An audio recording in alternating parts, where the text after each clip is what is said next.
This is an update video for the 2022-2023 application cycle. This is me on my PTCAS dummy account that I have, so I can be looking at the same PTCAS windows that you guys are looking at.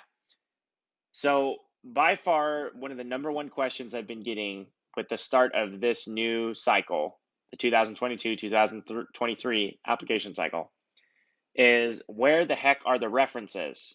Because they used to always be found in supporting information. They would be down here.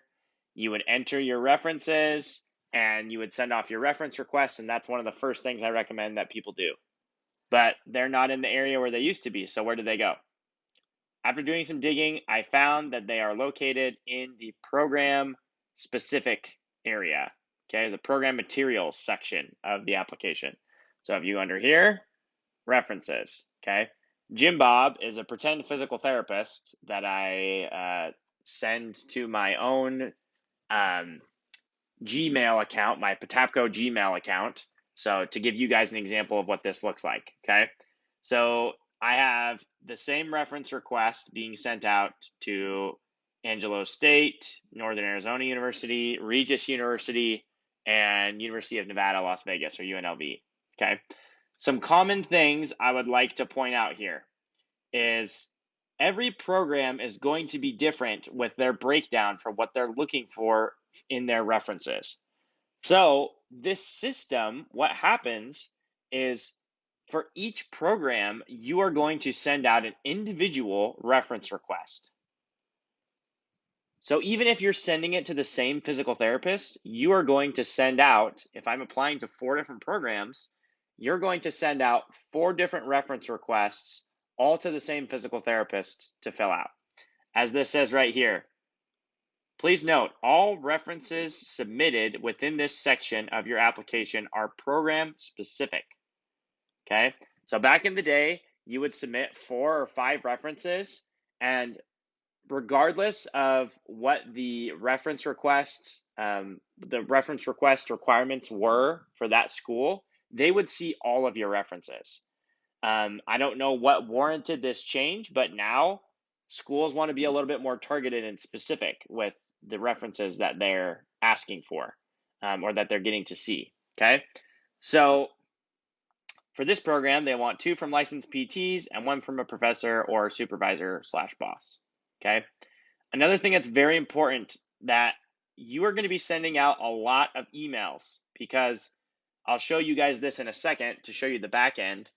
But with every reference request you send out, there's going to be another email sent out to your reference request saying, hey, this is another program I need you to complete a reference request for.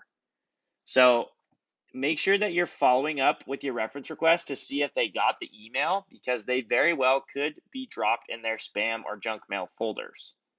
Okay. So when you're entering this information here, it's all pretty straightforward. The actual entering of it is not that big of a deal. You can resend your reference request. That's a new feature that they have, where you can use that as a gentle reminder, or if someone didn't get it or they accidentally deleted it, you can resend it and it's not this big panic type of a thing. So let's look at what this looks like on the back end. Let me pull up my email right here for a second. All right, so all of these different emails, it looks like, holy cow, I just got spammed by PTCAS.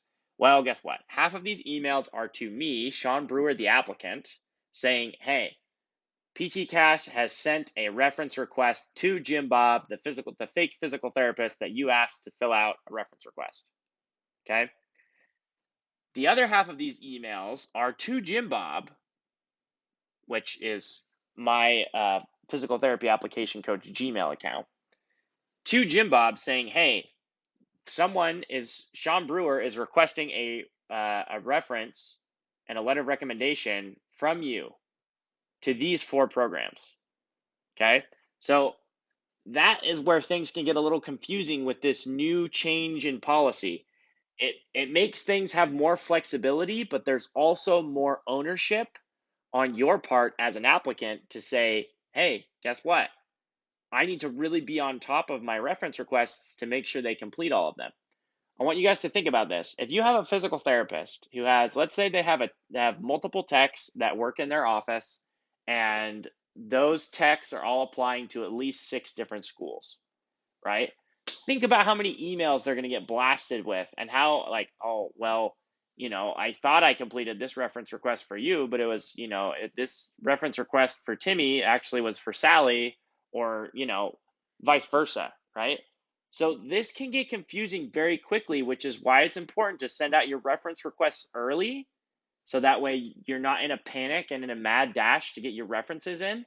And this will give you more time to follow up with your reference requests to make sure they've actually completed your letters of recommendation and your reference requests. So how do you check that? So if you go under check status, you can go to references and it'll show you, hey, I need this reference request to be completed for all of these programs. If we go to the directions here, if your reference request is in the requested or accepted status, guess what? It's not done yet. It needs to be marked as complete in order for it to be ready to go. Okay. So if you come back here to the status and it's anything besides complete, you need to be following up with your reference requests and asking them, hey, thank you so much for agreeing again to be my reference request. PTCAS changed its system this year. I just wanted to follow up with you and see if you had gotten the email for X, Y, and Z programs. I'm still waiting to get those back from you. If you need me to, I'm more than happy to send you to resend those reference requests, right? And this is, you've done the work that I've talked about previously, where you've met with your reference, the person who's agreed to be your reference, you've given them a brag sheet, you've done everything you can to be successful and to be professional. This is purely just communication to make sure that the request gets done. So this isn't about being demanding and bullying people into writing your reference. It's just about being professional, following up, and checking on the status. If I were you, I would check every day and follow up every couple of days, or maybe every like once a week, right? You don't want to be too much of a pest. You know your reference request. You know what they're okay with. Just follow up with them and say, hey, I know you're a busy professional. You've got other things going on in your life. I want to make sure I'm respectful of your time. When would be a good time for me to follow up with you? Would you like me to follow up weekly? Would you like me to follow up every couple days, just to make sure that I can get this out of your hair and we can both move on, right? That's just a professional courtesy that you can do as far as that goes. So follow up is the key. There are some pros to this new system. There are some cons to it. And one last thing that I wanted to show you guys is, as I've had questions about this. So the references, this says here, there's 3 required, but they allow you to have 4. For NAU, it says there's 3 required and they only allow you to upload 3. For Regis, it's like Angelo State, 3 required, 4 allowed. And for UNLV, you can have 3 required, there's 3 required and 5 allowed. So it looks like that there's still programs that will allow you to upload 5 references, which I always say, throw as much goodness into your application as you can. If they'll allow you to upload 5, do your very best to make sure you've got 5 strong letters of recommendation. If they only will allow you to upload 3, then upload the 3 best that you have. But that's something that's a little bit different as well. And you need to be paying attention to these programs and make sure that you fit the criteria of what they're looking for. Make sure that you're checking on what types of references they are looking for specifically, like if it's physical therapists, a professor, a boss, someone outside of physical therapy, whatever, right? At the end of the day, guys, it's your application. You need to take ownership of it. And this is a new process and procedure. There's going to be more questions about this. There's going to be people who make mistakes. I don't want you guys to be some of those people. Make sure, if you like this video, to give it a thumbs up. Subscribe to my channel. Make sure you hit the notification bell so you can get notified when I drop new content. Subscribe to my bi-monthly email newsletter. And guys, my PTCAS, my free PTCAS essay webinar is coming out this weekend. If you haven't registered for it, make sure that you do. Okay.